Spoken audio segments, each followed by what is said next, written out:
Gold, trusted gold buyers. మీరు తాకట్టు పెట్టిన బంగారాన్ని విడిపించి ఈ రోజు ఉన్న మార్కెట్ ధరకు కొనబడను.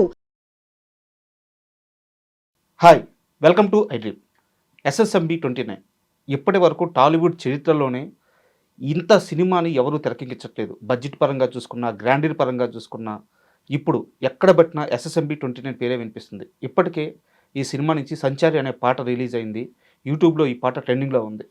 అలాగే ఈ నవంబర్ 15న ఈ మూవీ టీం ఒక భారీ ఈవెంట్ ప్లాన్ చేసింది.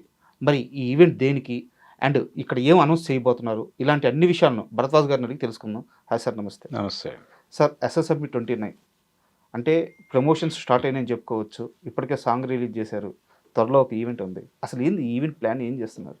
అంటే టైటిల్ అనౌన్స్ చేస్తారు అనేది వినిపిస్తున్న మాట. సార్, టైటిల్ అనౌన్స్ చేస్తారా, ఇంకేమైనా చెప్తారా, సినిమా గురించినటువంటి ఒక అప్డేట్ ఒక బిగ్ స్కేల్లో ప్రపంచంలోకి పంపాలి అనేది ప్రోగ్రామ్. సార్, అయితే ఇది గ్లోబల్ సినిమాగా చెప్తూ వస్తున్నారు. అంటే ప్రపంచ భాషలన్నిట్లోనూ ఈ సినిమా రిలీజ్ అవుతుంది అని. అంటే ఫ్రెంచ్లో ఈ సినిమా ఫ్రెంచ్లో రిలీజ్ అవుతుంది, అది పద్ధతి. స్పెయిన్లో, స్పానిష్లో డబ్బై వెళ్తుంది. అలా ప్రతి చోట ఆ ప్రాంతీయ భాషల్లోకి ఈ సినిమాని పంపు చేయుట అనేటువంటి ఒక కార్యక్రమం దీని ద్వారా జరుపుతున్నట్టు 160 భాషలు అనేది మొదట్లో వినిపించినటువంటి మాట. భారతదేశంలో ఉన్నటువంటి అన్ని భాషల్లోకి ఈ సినిమా పెడుతుంది అని చెప్తున్నారు.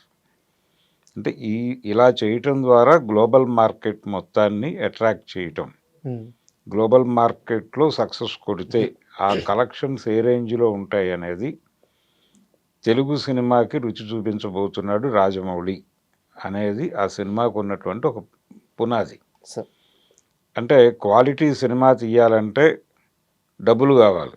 డబ్బులు కావాలి అంటే ఆ డబ్బులకు ఒక గ్యారంటీ చూపించాలి. ఆ గ్యారంటీ మార్కెట్ నుంచి రావాలి. ఆ మార్కెట్ అష్యూరెన్స్ కల్పించటం అనే కార్యక్రమం భుజానేసుకుని తెలుగు సినిమాని పాన్ ఇండియా లెవెల్కి తీసుకెళ్ళింది కూడా ఆయనే. అంటే తను పాన్ ఇండియా లెవెల్ కథ తీయగలను అనే కాన్ఫిడెన్స్ నిర్మాతలకు రాకుండా వాళ్ళు డబ్బులు పెట్టడానికి సిద్ధపడరు. అంతే కదా సార్. ఆ కాన్ఫిడెన్స్ ఇవ్వటం కోసం పునాది సినిమాగా ఆయన మగధీర తీశాడు. మగధీర తీసి ఈ రేంజ్ కథలు నేను హ్యాండిల్ చేయగలను అని ఒక పాస్పోర్ట్ సినిమా అది.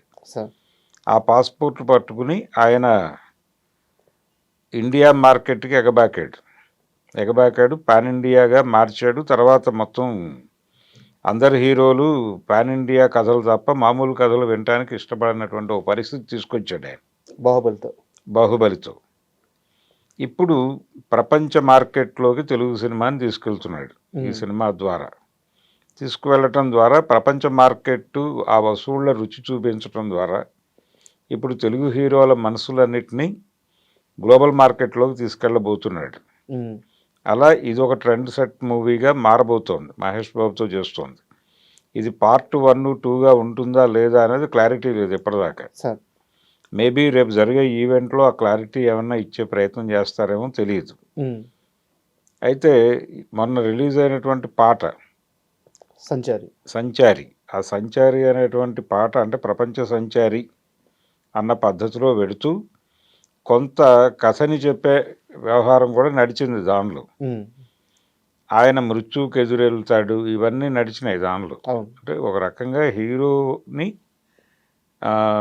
టార్గెట్ చేసి హీరో గొప్పతనాన్ని చెబుతూ పాటలు పెట్టడం అనేది తెలుగు సినిమాలో చాలా కాలంగా ఉన్న సాంప్రదాయం. ఆ సాంప్రదాయంలో భాగంగానే కనిపించింది ఆ పాట. దాన్ని కొంచెం కీరవాణి గారు గ్లోబల్ లెవెల్లోనే కంపోజ్ చేశాడు. ఆయన్ని గ్లోబల్ లెవెల్లో ఆయనకి గుర్తింపు తీసుకురావడం కోసమే ఆస్కార్ కోసం అంత కష్టపడ్డారు వాళ్ళు. ఆ కష్టంలో భాగంగా కీరవాణి ఆల్రెడీ ఇంటర్నేషనల్ మార్కెట్లో ఉన్నాడు. అలాగే వాళ్ళు రకరకాల పత్రికల నుంచి కూడా అవార్డులు స్వీకరించారు అమెరికాలో.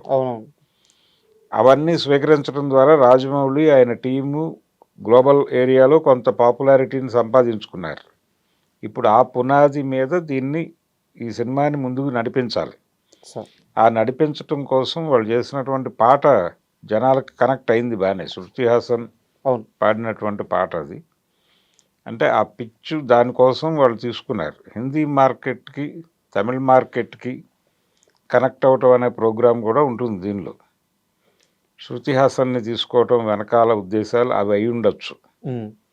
అంటే ఇప్పుడు లోకల్ మార్కెట్ సెంటిమెంట్లు, గ్లోబల్ మార్కెట్ సెంటిమెంట్లు, పాన్ ఇండియా మార్కెట్ సెంటిమెంట్లు అని 3 విధాలుగా చీలిపోయినటువంటి సెంటిమెంట్లో కూడా 3 డివిజన్లు వచ్చేసినాయి. దీనికి అద్భుతమైన ఉదాహరణ ఏంటంటే పెద్ద సినిమాకి రెహమాన్ని తీసుకోవటం. చాలామంది చరణ్ అభిమానులు కంగారు పడ్డారు. ఆయనకు తెలుగులో స్ట్రైట్ సక్సెస్ లేవు, రెహమాన్కి ఆయన తీసుకొచ్చారు ఏమిటి. అయితే ఆ cinema pan India cinema, global cinema. ఆయనకున్న మార్కెట్లోకి ఆ సినిమాని రీచ్ చేస్తారు. హిందీ మార్కెట్లో రెహమాన్కి చాలా పెద్ద హిట్స్ ఉన్నాయి. హిందీ మార్కెట్ను కొట్టడం ప్రోగ్రాం కాబట్టి రెహమాన్ అనివార్యంగా ఉంటాడు ఆ సినిమాకి అనే పద్ధతిలో ఆలోచిస్తే అది ఇబ్బంది కాదు. అక్కడ సక్సెస్ఫుల్ కాంబోనే. ఆయన సక్సెస్ఫుల్ మ్యూజిక్ డైరెక్టర్ ఎక్కడ హిందీ మార్కెట్లో. సో హిందీ మార్కెట్లో సినిమా ఎక్కేస్తే ఆటోమేటిక్గా తెలుగు మార్కెట్లో ఎక్కేస్తుంది అనేటువంటి లాజిక్కి ఎదురు మాట్లాడే అవకాశం ఎవరికి లేదు. అంతే కదా. సో అది ఆ పరిస్థితి. అలా ఇది ప్రపంచ మార్కెట్ సినిమా. సో ఇక్కడ కీరవాణి ఈయన ఆస్కార్, ఈయనకు ఒక స్ట్రైచర్ని ఆల్రెడీ బిల్డ్ చేశారు. అంటే ఈ సినిమాకి ఇంత బలమైన పునాదిని నిర్మించాడు ఆయన రాజమౌళి ముందు నుంచే ప్లాన్. అంతే. ఆయన సినిమా ఆలోచన, మార్కెట్ రెండు ఒకేసారి మొదలవుతాయి. ఓకే. అలా మొదలైనటువంటి సినిమా ఇది మహేష్ బాబుతో చేయబోతున్న సినిమా. ఈ సినిమాకి సంబంధించి టైటిల్ ఒకటి వారణాసి అనే టైటిల్ వినిపించింది కానీ అది కాదు అని ఇంకొక సినిమా ఏదో టైటిల్ అనౌన్స్ చేశారు వారణాసి పేరుతో. సో ఆ సినిమాకి వారణాసి ఉంటుంది, ఈ సినిమాకి ఇంకేదో పేరు ఉంటుంది అన్నారు. ఆంగ్లంలో ఉండొచ్చు ఈ సినిమా టైటిల్ అని కూడా చెప్తున్నారు. ఉండాలని రూల్ ఏం లేదు. అంటే లోకల్ కథని గ్లోబల్ లెవెల్లో చెప్పగలగటమే మేకర్ యొక్క గొప్పతనం. కాబట్టి రాజమౌళి కూడా అదే చేస్తాడు, లోకల్ కథని గ్లోబల్ లెవెల్లో చెప్తాడు. సంచారి అన్నప్పుడు ఆయన 100 దేశాల్లో తిరుగుతాడు. ఈ 100 దేశాల్లోనూ ఈ కథ ట్రావెల్ అవుతుంది. అంటే ఒక ప్రయాణము, దానికి సంబంధించినటువంటి వ్యవహారము ఏదైనా కావచ్చు. ఆయన ఒక యాక్షన్ నేపథ్యంలో జరిగేటువంటి అడ్వెంచరస్ థ్రిల్లర్ అని చెప్పాడు ఆయన. అయితే ఫారెస్ట్ బ్యాక్డ్రాప్లో జరుగుతుంది ఈ కథ అనేది విజయేంద్ర ప్రసాద్ గారు చాలా కాలం క్రితం చెప్పిన మాట. ఇది అలాగే జరుగుతుంది అని అనిపిస్తోంది. ఎందుకంటే ఆల్రెడీ కొన్ని ముక్కలు బయటకు వచ్చినాయి. లీకేజ్లో భాగంగా కొన్ని షూట్ అవుతున్నటువంటి సన్నివేశాలు చూసాం మనం. పృథ్వీరాజ్ సుకుమార్ అని యాక్ట్ చేసిన ఒక షాట్ బయటకు వచ్చింది. అవును, పోస్టర్ రిలీజ్ చేశారు. పోస్టర్ రిలీజ్ చేయడం తర్వాత దానికంటే చాలా ముందే ఆ సీన్ వచ్చింది బయటికి. ఆ వెహికల్లో అతను కూర్చుని ఉన్న షాట్ షూట్ చేస్తూ ఎదురుకుండా మహేష్ బాబుని ఇలా కూర్చోబెట్టిన షాట్ ఆల్రెడీ బయటకు వచ్చింది అది. కాబట్టి ఇలా ఈ సినిమాకి సంబంధించిన ప్రమోషనల్ ఈవెంట్ చేస్తున్నారు ఇప్పుడు 15వ తారీఖు. అండ్ మీకు తెలిసి ఆ ఈవెంట్లో అసలు ఏముండబోవచ్చు? ఇప్పుడు మీరు చెప్పినట్టు టైటిల్ అనౌన్స్ చేయొచ్చు, లేకుంటే మహేష్ బాబు గారి ఫస్ట్ లుక్ అఫిషియల్గా లాంచ్ చేయొచ్చు. సో ఇవన్నీ కూడా ఫ్యాన్స్ లో ఇవన్నీ కూడా చర్చలు ఉన్నాయి. టైటిల్ రివీల్ చేసే ఛాన్స్ ఉంది. ఓకే. మెజారిటీ. ఓకే. ఆ టైటిల్ ఏదైనా కావచ్చు. సంచారి అనే టైటిల్ తెలుగుకి అనుకుంటున్నాం అని చెప్పినా ఆశ్చర్యం లేదు. ఓకే. ఏదైనా కావచ్చు, ఏదైనా చెప్పి నడిపించగలడు ఆయన. RRR గానే ప్రపంచం మాట్లాడుకుంది కానీ ఆ సినిమాని అది వర్కింగ్ టైటిల్ అని చెప్పారు ముందు. అవును. అదే టైటిల్గా స్థిరపడింది. దానికి ఆ 3 Rలకి 3 పదాలు ఏవో చెప్పారు, రుద్రం, రౌద్రం, ఇలాగే రణం అని. అలా అది నడిచిపోయింది. టైటిల్ అనేది పట్టించుకోరు, కంటెంట్ వాళ్ళకి కనెక్ట్ అయితే అనేది ఒక ఉదాహరణ అక్కడ దొరికింది మనకి. అయినప్పటికీ ఏదో టైటిల్ ఈవెంట్ అది యాక్చువల్గా ప్రపంచాన్ని అలర్ట్ చేయడం కోసం చేస్తున్న ఈవెంట్ అది. ఓకే. 100 అడుగుల స్క్రీన్ ఏదో రెడీ చేస్తున్నారంట ఫస్ట్ టైం. అంటే అదే అంటే ప్రతిదీ ఇప్పుడు ఆ ఈవెంట్ రైట్స్ అమ్ముతారు. అవును. అంటే డిజిటల్ హక్కులు అమ్ముతారు, శాటిలైట్ హక్కులు అమ్ముతారు. బిజినెస్ అక్కడి నుంచి మొదలవుతుంది. ఒకప్పుడు సినిమాకి సినిమా రిలీజ్ అయిన తర్వాత కౌంటర్లో వచ్చే డబ్బులు. కానీ ఇప్పుడు పరిస్థితి అది కాదు. ఇప్పుడు సినిమా తయారవటానికి ముందే టైటిల్ అనౌన్స్మెంట్కి ఒక ఈవెంటు, ఆ ఈవెంట్కి రకరకాల హక్కులు అమ్ముకోవడంతో వ్యాపారం మొదలవుతుంది. కొబ్బరికాయ కొడతారు అక్కడ. కాబట్టి ఇది కేవలం ప్రమోషనల్ ఈవెంట్గా మాత్రమే చూడక్కర్లేదు, ఇది ప్రమోషనల్ ఈవెంట్ కూడా. మార్కెట్ కూడా అంటే ఆ సినిమాకి రెవెన్యూ జనరేషన్ చేయటం అనే ప్రోగ్రాం రేపటితో 15వ తారీఖు నుంచి మొదలవుతోంది. ఓకే. దానికి అంకురార్పణ చేస్తున్నటువంటి ఈవెంట్ కాబట్టి కొంచెం భారీ సెలబ్రిటీస్నే ఊహిస్తున్నారు అక్కడ. అంటే జేమ్స్ కామెరూన్ వస్తాడు అనే ప్రచారం అయితే బలంగా నడుస్తోంది.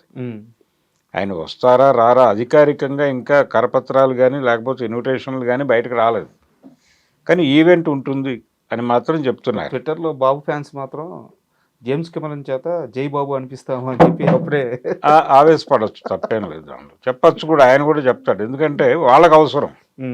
ఇప్పుడు జేమ్స్ కామెరూన్ అనేవాడు లేకపోతే మరో హాలీవుడ్ డైరెక్టరు 90 దశకంలోనూ లేకపోతే 2010కి ముందు ఇక్కడికి వచ్చాడంటే అది చాలా పెద్ద సెన్సేషనే. ఇప్పుడు పరిస్థితి అది కాదు. ఇప్పుడు బాలీవుడ్ వాళ్ళు మాత్రమే కాదు, హాలీవుడ్ వాళ్ళు కూడా లోకల్ మార్కెట్ల మీద కేంద్రీకరణ పెంచారు. Correct sir.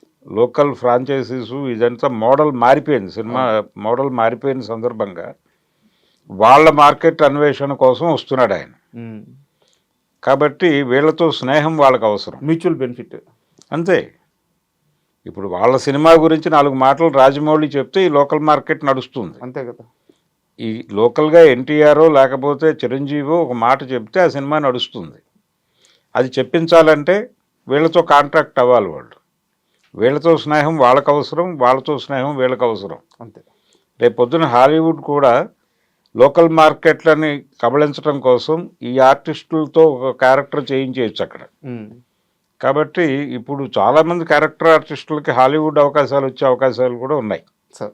అండ్ పృథ్వీరాజు గారిది ఆ పోస్టర్ రిలీజ్ అవ్వగానే చాలామంది అంజీ సినిమా కథలాగా ఉండొచ్చు, అక్కడ విలను ఒక అమరత్వాన్ని పొందడానికి ప్రయత్నించడం, ఈ హీరో ఆపడం, ఇలాంటి ఒక లైన్ ఉండొచ్చు కథగా అని చెప్పేసి కూడా చాలామంది ట్వీట్ చేశారు.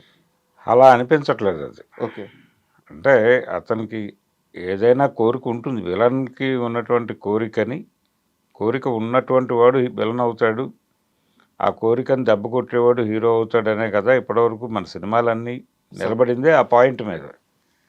ఆయన కోరిక ఏదైనా కావచ్చు, ప్రపంచాన్ని జయించాలనుకోవచ్చు, ఏదైనా అక్కడ ఉన్నటువంటి ఒక మైనింగ్ తన ఓన్ చేసుకోవాలనే ప్రయత్నం కావచ్చు, ఒక మైనింగ్ సామ్రాజ్యాన్ని ఓన్ చేసుకోవడం కోసం కావచ్చు, అదేదో ఎడారి ప్రాంతము అటవీ ప్రాంతము ఇవన్నీ మిక్స్ అయినటువంటి లొకేషన్లో ఆ ఫోటో రివీల్ చేశారు వీళ్ళు. ఆ షూట్ అయింది కూడా ఏదో ఎడారి ప్రాంతంగా అనిపించింది ఆ ముక్క బయటకు వచ్చిన రోజు చూస్తే. ఇది ఏదైనా కావచ్చు, ఇది పర్టికులర్గా అంజీ సినిమాని పోలి ఉంటుంది. ఇవన్నీ ఊరికనే మాట్లాడుకునే మాటలు తప్ప అదేం ఉండదు సినిమాలో. ఓకే. అదేం ఉండదు. అది కొంచెం అంటే రెండోది రాజమౌళికి మొదటి నుంచి ఉన్న విషయం ఏంటంటే ప్రపంచంకి తన కథ తెలిసినందువలన నష్టం లేదు అని అనుకుంటాడు ఆయన. అవును, ఆయన ప్రెస్ మీట్ పెట్టి కథ మొత్తం చెప్పేస్తారు కదా. అదే అంటే చెప్పిన కథని ఎలా తీస్తాడు అనేటువంటి క్యూరియాసిటీ పాయింట్ మీద ఆడియన్స్ని థియేటర్కి రప్పించవచ్చు సార్ అనేది తను నమ్మిన సూత్రం. సెంట్రల్ ఐడియా ఏమిటనేదైనా చెప్పేస్తాడు ఆయన. కాబట్టి దీని గురించి ఇది దానికి కాపీ దీనికి ఇన్స్పిరేషన్ అనుకోనక్కర్లేదు. ఓకే. అనేక ఛాయలు కనిపించవచ్చు, అది పరిశోధించాల్సిన విషయం సినిమా రిలీజ్ అయిన తర్వాత. కానీ ఇప్పుడు 2 ఇయర్లీ అయిపోద్ది. 2 ఇయర్లీ కూడా కాదు అసలు, అది కాదు. అది ఇది ఒక అడ్వెంచరస్ స్టోరీనే, అది కూడా అడ్వెంచరస్ స్టోరీనే. 2 అడ్వెంచరస్ స్టోరీస్లో కొన్ని సిమిలారిటీస్ ఉంటే ఉండొచ్చు, అంత మాత్రం చేత ఇది ఆ కథకి కాపీ ఈ కథకి కాపీ అనుకోవడానికి అవకాశాలు లేవు. చూద్దాం సార్. మరి అంటే ఫస్ట్ టైం ఒక సినిమా రిలీజ్ అప్పుడు ఎంత బజ్ ఉంటుందో ఒక సినిమా ఈవెంట్కి కూడా అంత బజ్ ఏర్పడి ఉంది. అవును. సో వరల్డ్ వైడ్గా చూద్దాం మరి ఈవెంట్లో ఏం చూపించబోతున్నారు అండ్ ఆ విశేషాలతో మళ్ళీ మరొకసారి మనం ఆ సినిమా పైన ఇంటర్వ్యూ చేద్దాం. తప్పకుండా. Thank you sir. Thank you. And for more videos, Please subscribe to iDream. Please subscribe to iDream. Please subscribe iDream. And please subscribe to iDream. For more videos, subscribe to iDream. please like, share and subscribe to the channel. Congratulations, iDream. Subscribe to iDream. Subscribe to iDream. So subscribe to iDream Media. iDream ki iDream team andarki huge congratulations. Please subscribe iDream Media. Please subscribe to iDream. Subscribe iDream. Please subscribe to iDream. iDream అంటే నా కళల ఛానల్ను subscribe చేసుకున్న నోరు తిరుగుతలేదు, మీరైతే గంట గుర్తు కొట్టండి. For more such videos, please subscribe to iDream. Subscribe to iDream. Please subscribe to iDream. Please subscribe iDream Media. Please do subscribe to iDream. Please subscribe to iDream Media. For best entertainment and information, Please subscribe iDream. And don't forget to subscribe to iDream.